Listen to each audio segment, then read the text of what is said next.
Hello, everyone. This is Keena Wolfenstein, and you're listening to the Complex Trauma Recovery Podcast. This series of episodes, we are breaking down experiential and bottom-up therapeutic modalities so people can be more informed about all the different options there are for therapy and find effective trauma treatment. So today, my guest is Megan, and we're going to be talking about Sandtray Therapy, which I'm really excited about because I know very little about it. So I'm really excited to learn from her. And this is Megan's bio. Megan is a licensed professional clinical counselor supervisor practicing in Somerset, Kentucky. She is an internationally credentialed Sandtray therapist provider and founder of Sandscapes, the Kentucky Sandtray Institute. Megan is also the Director of Communications for the International Association for Sandtray Therapy. Megan owns a group private practice in Kentucky serving children, teens, and adults primarily using Sandtray Therapy, EMDR, and play therapy techniques. Megan provides workshops and consultations to clinicians hoping to grow their knowledge and skills in Sandtray Therapy. To learn more about Megan and upcoming trainings, you can visit sandscapesofky.com or find us on Facebook or email Megan@sandscapesofky.com. And I'm going to be including those links in the podcast description so you guys can get a hold of her if you'd like to learn more. And before we launch into the episode, just a reminder that if you click on my link tree, which will also be posted in the podcast description, you can access a number of resources, including both the recordings for workshops that I've done, professional consultations, reading and training resources, and some other cool things that I have available for everybody. So go ahead and check that out if you haven't already, and I hope you enjoy this episode. Thank you so much for taking the time to come on today, Megan. Yeah, thank you so much for having me. I'm excited. So let's just start with, I just want to hear kind of your description of Sandtray Therapy. What is it? How does it work? How do you like to use it? Sure. So Sandtray Therapy is a very powerful tool that you can use with all sorts of different client presenting issues. It's really great to use with children, teens, and adults. So a little bit about what you kind of need, or, if you were to start, you would want to have, a sand tray with sand and then the little miniatures. We use all kinds of different things as far as miniatures go. We have, houses and people and all the different things. But what I love so much about Sandtray is that you're able to use it in a variety of ways, and pairing it with other types of modalities as well. Yeah, so can you just tell us a little bit more about some examples of how Sandtray actually looks? Like, you have the materials and what do you do with them? Yeah, sure. So I usually start off with any client by just saying, show me your world in the sand. So that is a really good prompt that I use to start out. That way it's kind of no pressure. And then folks will usually grab a few things. I will say too, it looks a lot different with kids versus adults. I know a common misconception or myth is that Sandtray is only used with kids. And that's one of the first things I kind of wanted to dispel, is that Sandtray is so powerful with adults. And, the reasons why, we can get into the neuroscience a little later, but it is such a powerful tool with adults and even teenagers. It really allows for those images and things that kind of get stuck. It gives them a way to kind of come out and, kind of work through the integration part. Yeah. So it's kind of, when you say show me your world, it's kind of having clients like pick out the little figures and then kind of placing them in the Sandtray in a way that kind of like visually and spatially represents their inner feelings and experiences. Yes, that's beautifully said. Yes, exactly. And that's what I'll say is the big difference between kids and adults, because with littles, you don't even really have to introduce Sandtray. It's just they see sand, they see, toys, and there's really no introduction. And the reason it looks different is a lot of times littles will tell stories with the miniatures and they create what we call moving worlds. So kind of in the typical way you see kids pretend, where like the figures are yeah. talking to each other and moving around and that kind of thing. Yes, absolutely. So there's a lot more like tracking and reflecting, and yeah, just being really present and letting that story or metaphor kind of unfold. Whereas adults will use more static type building, where they just kind of place the items and you can do kind of more processing. It looks more like your typical processing with Mhm. adults or teens. So yeah, Yeah, that's kind makes sense. And of, you find that Sandtray is a helpful modality for complex trauma. Can you speak up a little about how that kind of works together? yeah, absolutely. I love, love, love using Sandtray with other modalities as well. I'm also trained in EMDR therapy. Oh, cool. And yeah, and so it can be really helpful throughout that phase model to pair Sandtray with those, just to allow just even a deeper sense of healing with trauma, because we know that our body often remembers what happens and we don't always have the words for it. So, what I love so much about Sandtray is because we do take in images first, and those get laid down in that right side of the brain and in our bodies and everything like that. Sandtray really allows the pictures to come to life. The miniatures can represent different pictures. So when you Yeah. Oh, create those, interesting. yeah. So a lot of times with trauma, it's become so powerful because they don't even realize why they're choosing miniatures a lot of the time. Like even if I give a directive about, oh, build a tray about your family or just even build your world in the sand. Sometimes people, a lot of times actually, they will grab things and you'll see them kind of put them in there and they'll say things like, I don't know why I grabbed that. It doesn't seem important, but like it's okay, just go with that. Just, we'll figure it out. You don't always have to know why you've picked things, but Hmm. what you see a lot of times with trauma is when they, especially if they have that type of reaction, like, oh, I don't know why I'm choosing that. That's something that I really kind of hone in on because that's the right brain trying to have a voice. So that's what Mm. I love so much is you can pair the pictures and then you can have that language center kind of bring about, yeah, that Yeah. integration that we love so much. Yeah, yeah. So it sounds like Sandtray is a pretty kind of the language we have been talking about on this podcast in terms of the like bottom up or Yes. experiential Mhm. therapy, right? Because it's when you're using like symbols and images, it's kind of accessing different parts of the brain than typical talk therapy. Yes, absolutely. Absolutely. It's the imagery of it.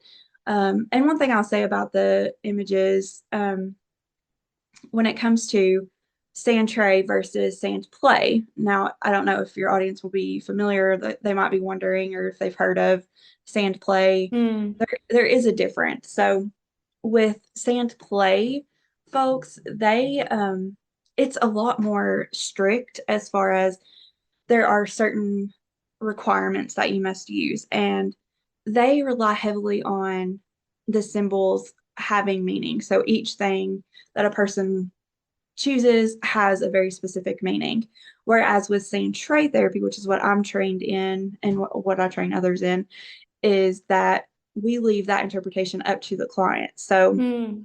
it's not up to me to know, or the clinician to know what or why a person chose a certain thing or to put meaning to that. We really rely on the client too. So that's Hmm. why it's such a powerful tool for trauma because of that. Um, yeah, just the fact of having that imagery and being able to, put words to what they normally wouldn't have access to. Yeah, no, that makes so much sense. So, Yeah. could we maybe do kind of like an example walkthrough of a Sandtray session? Like, let's Sure. say, I'm trying to think. Like, I think I just examples that really help me understand things. So, Sure, let's say absolutely. you're sitting with a client. What is a way that a typical Sandtray session might look in terms of the process that you go through together? Sure. Okay. I will start with an adult and then I'll give you a child example too, Okay, because there are so many differences, but just because it's different doesn't mean that it's not working. I always like to totally. say that it just looks different. So, Mm-hmm. if I had an adult or even a teen, a late, a teenage client, I would um ask them to just kind of just build their world in the sand. That's what I would typically start with, just to kind of see baseline where we are. And if sometimes I have a client that's like, you want me to do what? So Mm. I typically start in the initial session kind of giving an overview of, what Sandtray is, that's a modality that I do use, and that, so that way when I first introduce it, they're not like, you want me to do what? So, Mm-hmm. but anyway, so yeah, so that first session, I'll ask them to build their world in the sand. And I typically have, some type of just really light music in the background, like spa vibes, if you can think Mm-hmm. of that Totally. type of music. Yeah. And I provide them with a little basket, and I just, tell them to take their time. There's no right or wrong way to do this. There's no good or bad, just kind of grab things that seem to draw you. So, and then I just kind of sit back and I'm taking in all of the information, um, everything. I'm still so invested in just even when they're choosing miniatures, because all of that is good information. So, Mm-hmm. once they kind of choose the things that they want, again, I just kind of sit back and let them do their thing. And with adults, like I said, they most typically will just kind of set things up however they want. And then I'll ask them to take me on a tour of your world. So I'll ask, can I turn it more towards me, or just kind of let them kind of start the processing. Mm. And yeah, and usually they'll just kind of, again, take me on a tour. So they'll kind of start with whatever miniatures they want to tell me about first. And it can be, sometimes they'll tell like a story, but just depending on where they are, especially emotionally, they will typically, well, I'm kind of stopping for a second because I'm thinking of some clients have a hard time with like abstract symbols, right?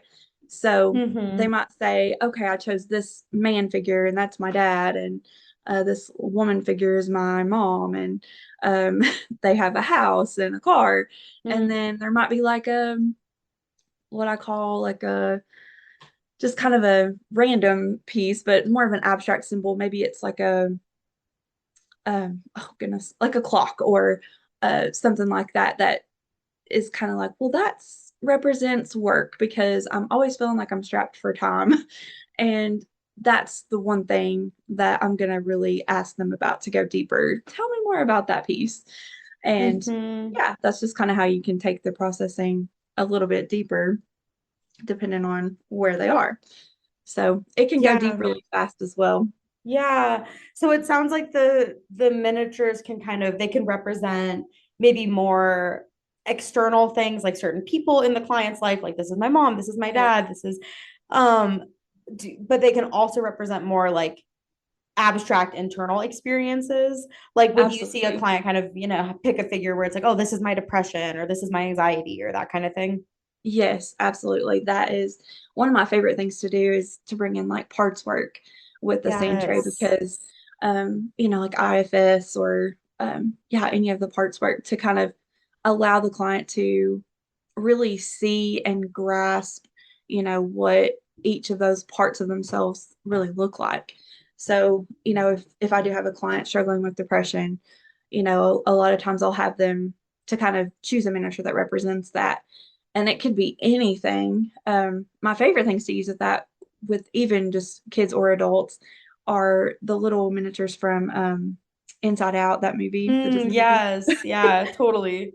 Yeah, those are really good representations, but it can be anything. I have so many like abstract symbols that could represent that. And um yeah, there's, oh gosh, there's so many categories that you can use. It becomes an addiction trying to trying to keep all the miniatures and have Yeah. all the things. I can imagine. Yeah, I love that you brought up Yeah, parts work. I feel like that makes so absolutely. much sense to me because it's like such Mhm. a it's like a way to, visualize those parts and kind Yes. of the like internal systems, and you could even Yes. play out like how the parts interact with each other, or like, oh, this figure is protecting this other figure. Like I can see that just fitting Yes. together really well.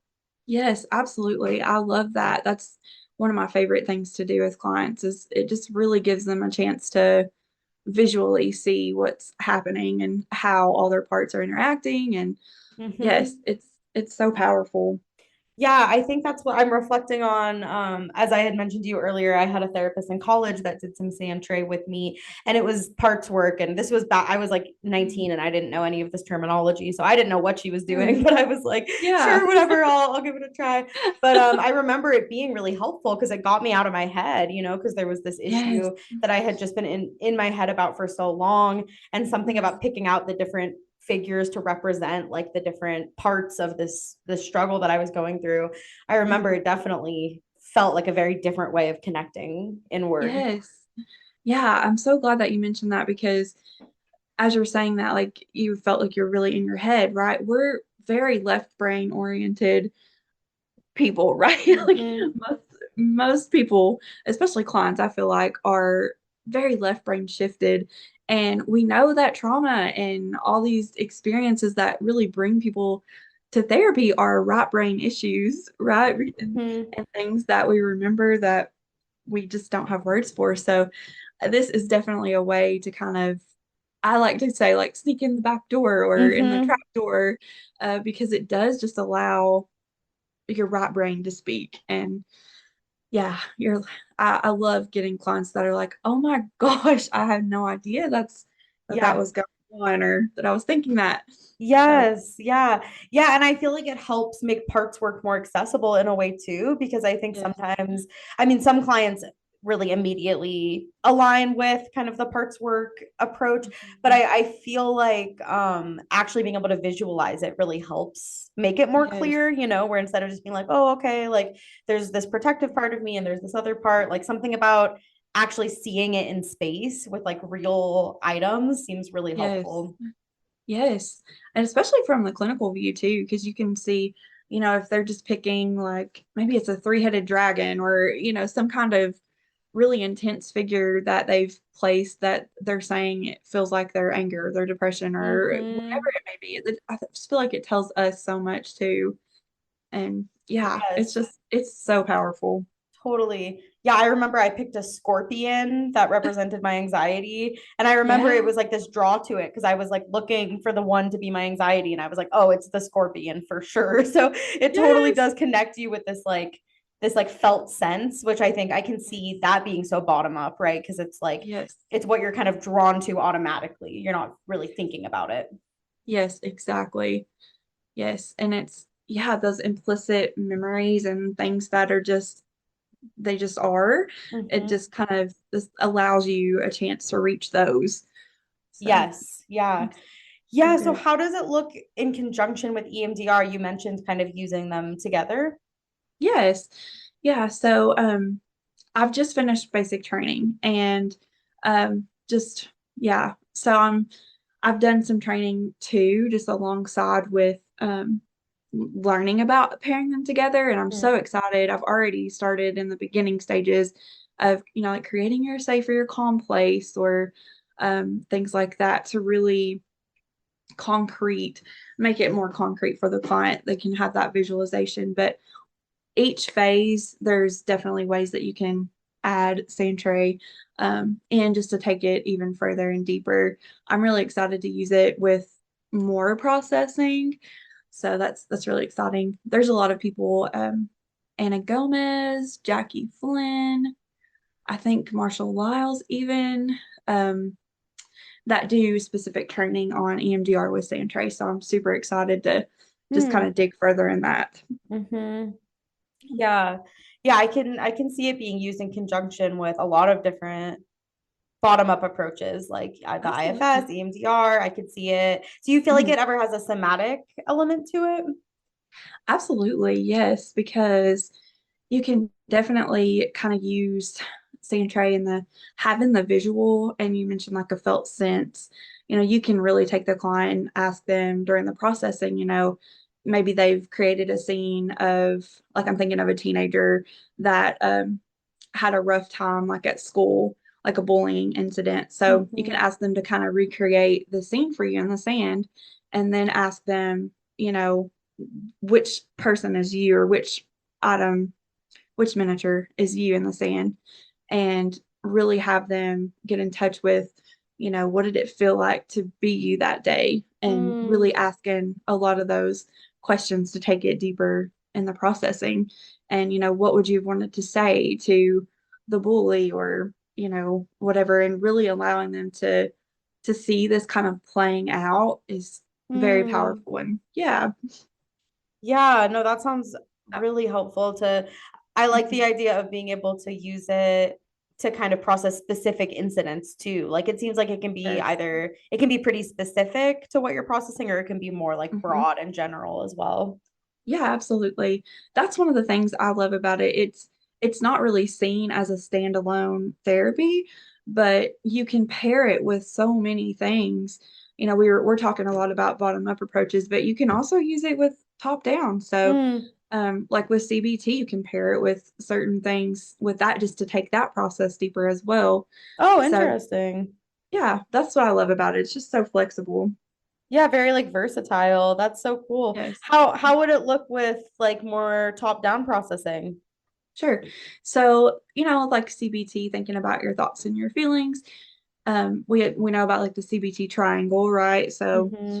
thinking about how our thoughts and feelings really affect our behaviors. So, you can have them create anything to kind of plug and play, right? So, I'm thinking of the Mm. triangle specifically, but kind of have them map out, okay, so pick a miniature that represents, your cognitions, maybe what you're thinking about when it leads to what the feeling is, maybe for a specific incident. So, um, yeah, and then kind of play out the different behaviors.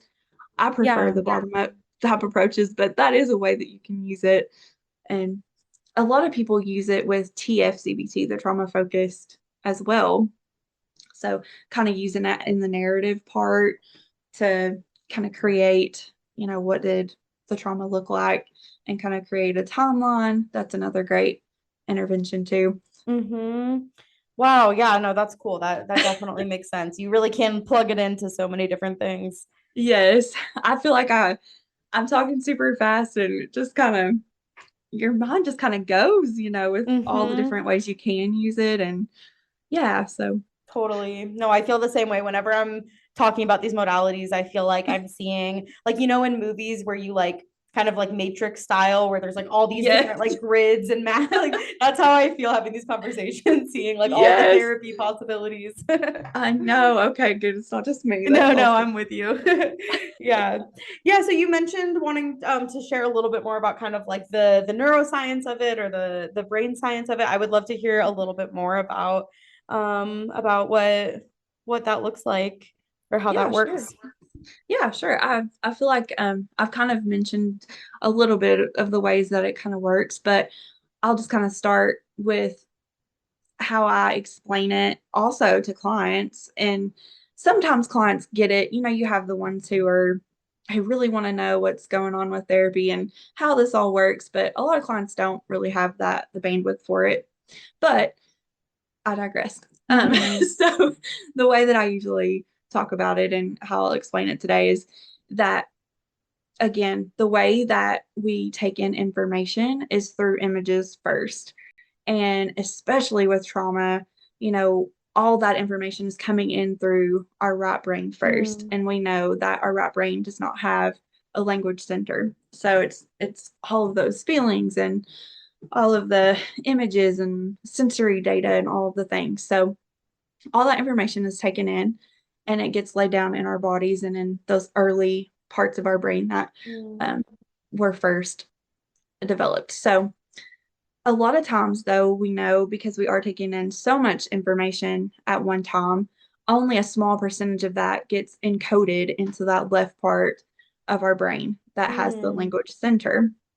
So with Sandtray, then, or really any bottom up approach, right? But Sandtray specifically, because it allows you to have the images and the imagery, then when you choose those images and you create a scene in the sand tray, you're really allowing for those implicit and all of that information that kind of gets locked down. Um, I'll kind of go back just a tiny bit, but what Yeah. we know about neuroscience and trauma is that we lose a lot of that because when our brain's in fight or flight, our hippocampus, right, kind Hmm. of goes offline and we're not remembering quite as much explicitly of what's happening, but we know that that information is still in there, right, Hmm. in that implicit model. So really, Sandtray, when you're accessing those images, it just allows for those implicit memories or um, yeah, especially traumas, it kind of unlocks that trap door that I mentioned earlier and allows those memories and sensations and everything a chance to be seen. And then because you're having that part of that of being seen, then the left side can come in with words and really that's when you see that integration happening, right? Mm. Hmm. So having the words, yeah, and it just kind of Yeah. makes this beautiful, Yeah, beautiful yeah. picture. So the sand tray, what I'm hearing is that, basically what one of the things that it does is it helps with that process of kind of making those implicit models and those like, implicit learnings that happen from trauma and kind of bringing them into the consciousness more, like kind of Yes. creating that bridge between what's implicit and what's explicit so then the brain can integrate and process. Yes. Yes. That's perfect. Okay, cool. Yeah, that Exactly. makes sense. Yep. Hmm. So that's why it's so when you have those sessions with clients where they're like, I didn't know why I chose that bridge or that whatever the item is. And they're like, you get these clients that just have these huge emotional reactions for, choosing a few toys. Yeah. And you're like, I know it's so powerful and you can kind of sit back and help them connect all the pieces. But they're really doing the work. So it's amazing, really. Yeah, so it's really like connecting people with their subconscious because you're just drawn to these particular images and items without necessarily having like a conscious, rational explanation for it. But then through Yeah. the process, you're realizing like, oh, that bridge does like represent something that makes sense, or that that scorpion really does represent my anxiety or that kind of thing. Yeah. Yeah, exactly. Mm. Yeah. It's a really cool process to see and watch unfold. And as a clinician, Sandtray has just allowed me to really kind of feel like I can be off the hook, when it comes Mm. to I don't have to have all the answers. Like we know as clinicians, like we do not have all the Right. answers. The No. client is definitely, the expert of their own lives. But I don't know, it just when I went through my training and everything, it just really validated for me that, the client really does have all the answers and all the things that they need within themselves. And this type of therapy allows me to be there and really hold the space for them while they go on that journey. And Yeah. I love that. Yeah, yeah. It sounds really synchronous with coherence therapy too, a lot of what you're describing.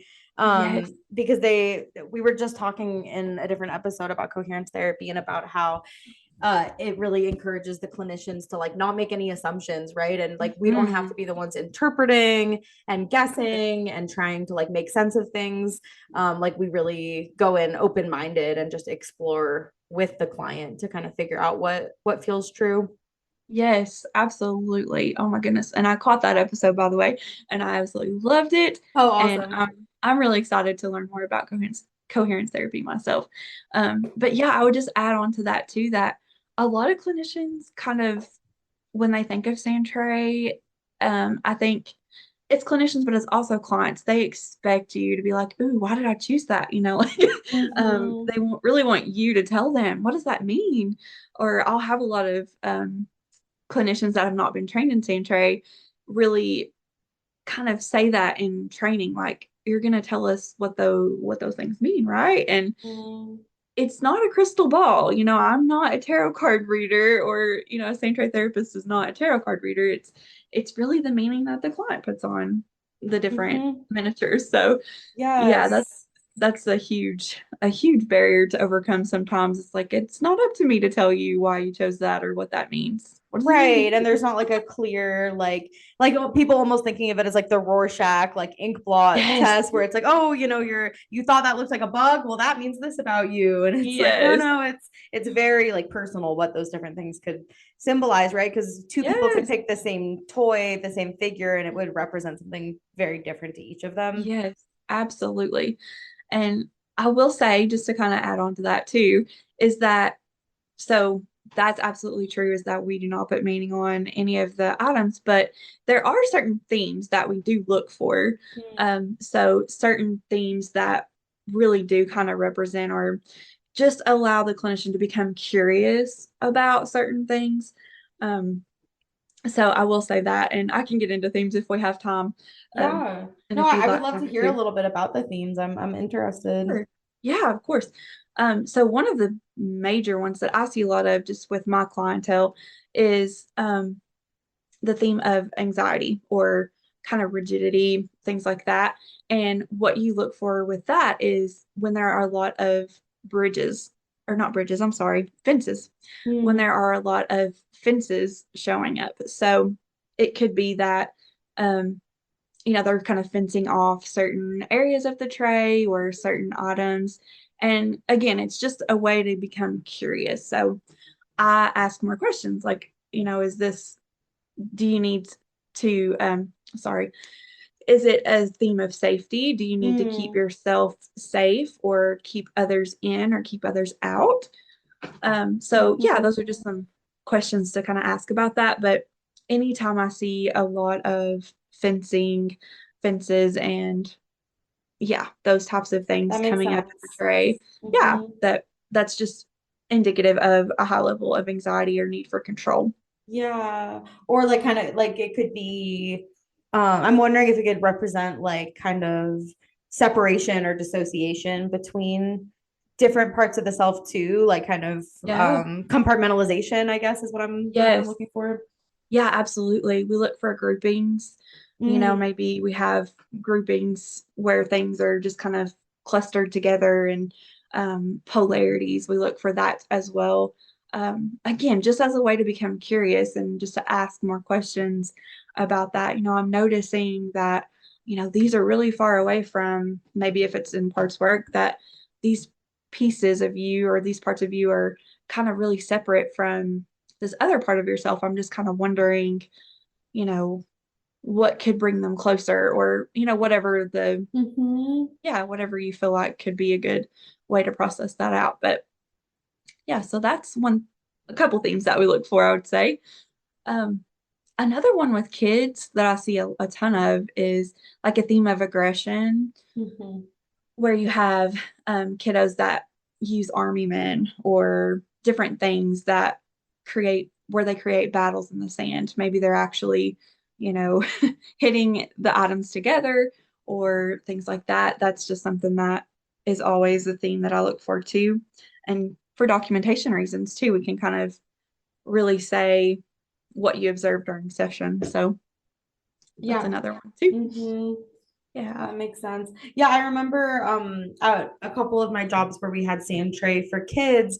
Some of Mhm. the items, like the figures, would be grouped into like that. I remember there was one that was like death related toys, and it was like Yes. they had a bunch of toys with like gravestones and skeletons and different things that would maybe be like death related. And then they had, Yes. I think, like aggression toys, like there were kind of like weapons and army men and things like that, and the Yeah. therapist would kind of pay attention to which groups of toys the Mm-hmm. kids were interested in, like, oh yeah, and a lot of the times I know that when kids were going through loss or death or trauma or had witnessed violence or things like that, it would definitely show up in the kinds of toys that they were drawn towards. Yes, absolutely.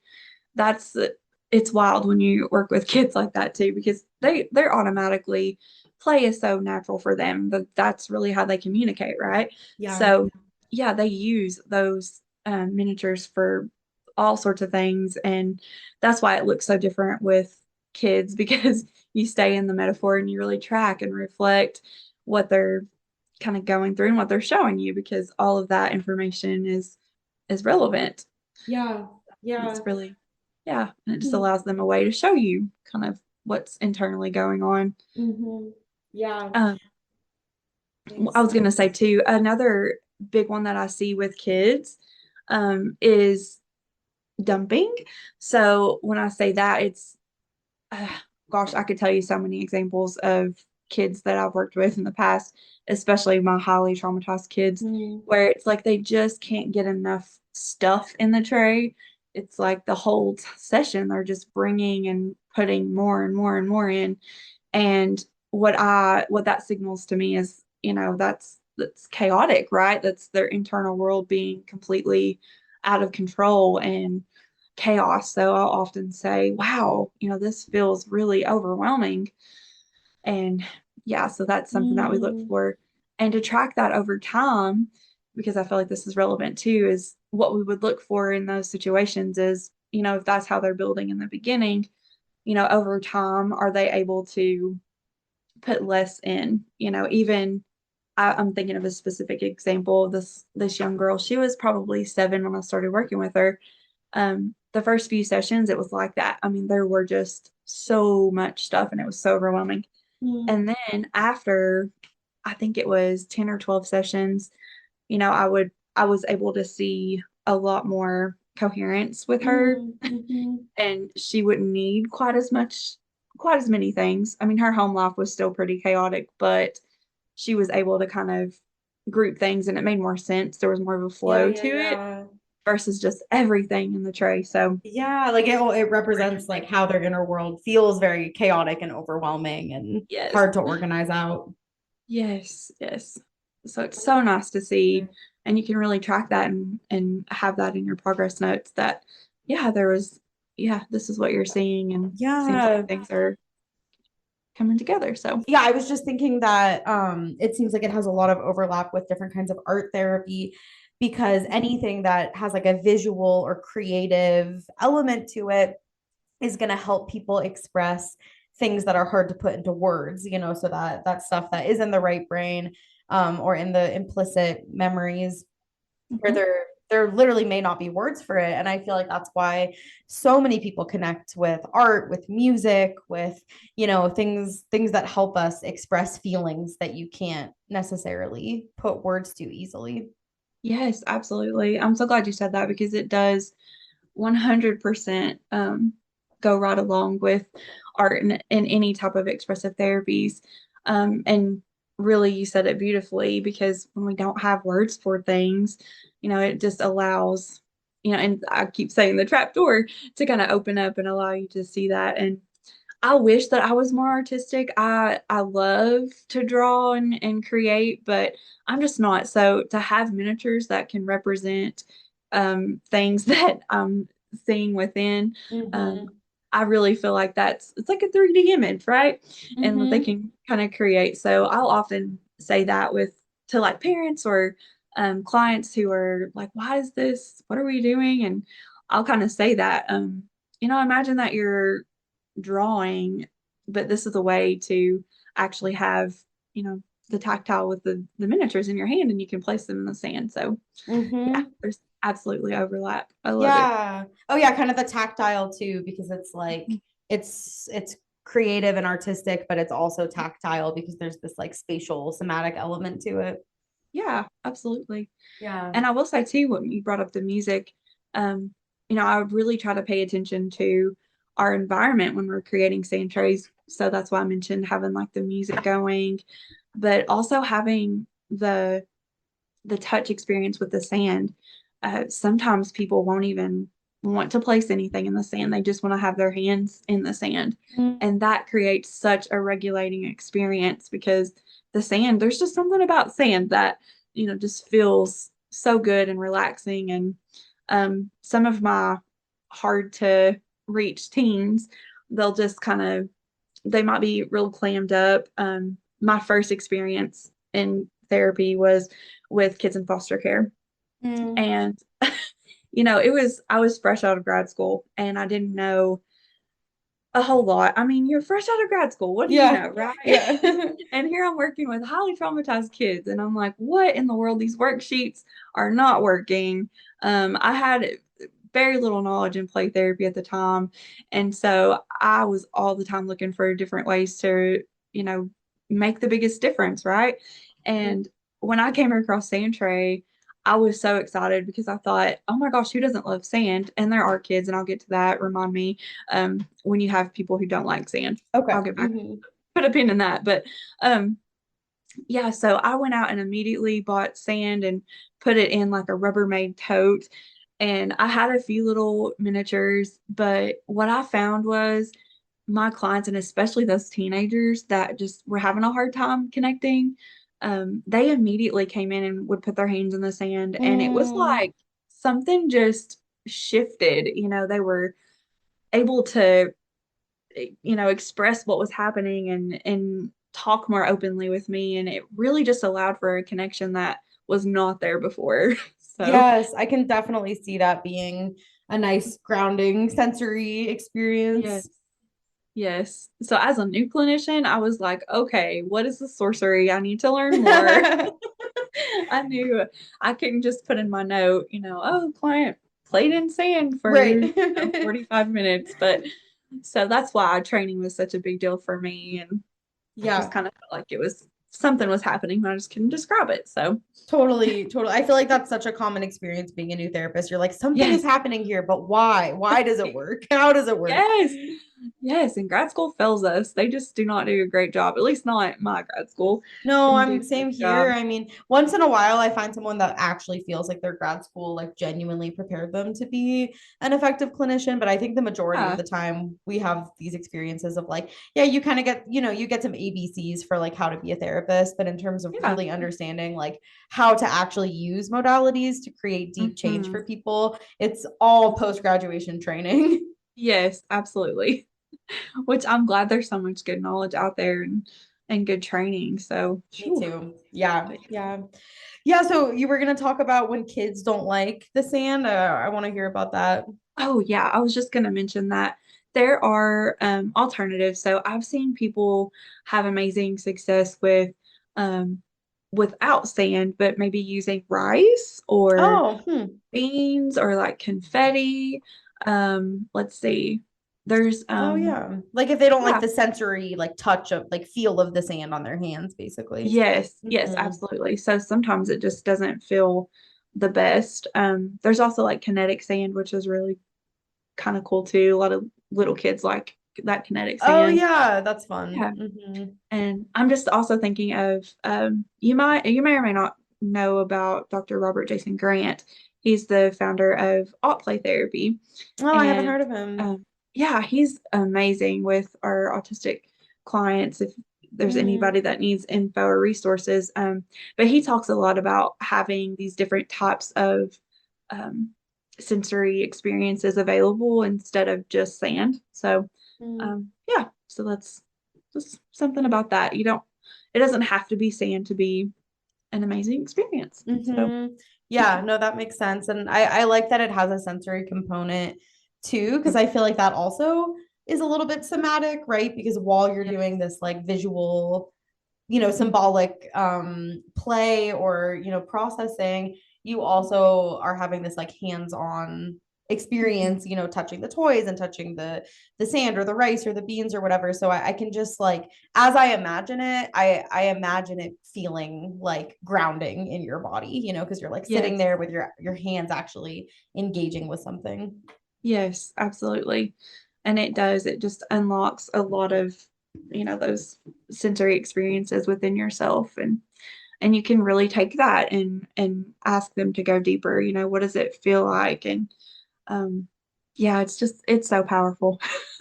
Yeah, very cool. Well, I'm curious to hear if there's just anything else that you'd like to share. Like I think those were the questions that I had in my mind, but is there anything else that you want to talk about or that you feel like is cool or unique about Sandtray? Sure. Um, I guess the other thing, gosh, I could go on and on for a really long time, Yeah. but but I will say that if anyone is interested in learning more, there are a ton of resources out there. I'm also on the board of directors for the International Association for Sandtray Therapy, and that's a really great resource to learn more. People who are in our membership have access to tons of online pre-recorded trainings Mm, that could give you a really good idea of, learning more. You can also have training to become an international credentialed Sandtray therapist, which, Cool. yeah, that will take you on an amazing journey. I'm able to offer training for that as well, but it's very powerful. It's 50 hours worth of, in-person training where you get to have the experience of creating your own sand trays and learning about using it with clients. So Mm. it's I think training is so very important if this is something that you want to learn more about or are interested in at all. Yeah. Okay. Very, very cool. Thank you so much for coming on to share your expertise about this. And are you taking clients currently? Yes. You are? Okay, awesome. So Yeah. I will include your website in the podcast description. So if anyone is listening Yeah. to this episode and lives in where in Kentucky are you? In Somerset, Kentucky. Awesome. That's great. Normally when I have guests on and I ask if they're taking clients, most of the time they say no. So that's exciting that you can actually take some clients. I'm sure people will be excited to Yeah. hear that. Yep. That's awesome. You can find me there. And thank you so much for having me. This was really great. Yes, thank you so much. I really enjoyed learning about it. I'm feeling motivated. So right now I Yay. work all telehealth, so I don't really have the opportunity to do hands-on therapy like this, but at some point Yeah. if I start seeing clients in person again, I would love to get some training in this. It sounds right up my alley. Absolutely. I'll just kind of plug that you can use Sandtray virtually, and that's not something that I probably should have mentioned that Oh earlier my too. gosh, really? How does that work? Yeah, absolutely. So there are some online applications. There's a free version called I think it's Sandtray, onlinesandtray.com, I think. I can send you a couple of those in email that you could share as well. But that's the best free one. But then there are some paid ones where folks can get on there and share screen, and you can have them create their world right there on the screen with you in real time. Oh my gosh, that is so cool. Yeah, I guess like great for the visualization. I think it would maybe just a little different to not have like the hands-on sensory component though. Yes, absolutely. It is a little bit different. But, we learned during COVID and in our telehealth times, a lot of Sandtray therapists kind of were looking for creative ways to still offer Sandtray, just a little different. So there's no, I'm really gonna check that out. out. That is really cool. Thank you so much. Yeah, of course. Okay, appreciate your time, Megan. Have a good rest of your day. Yeah. Thank you, you too.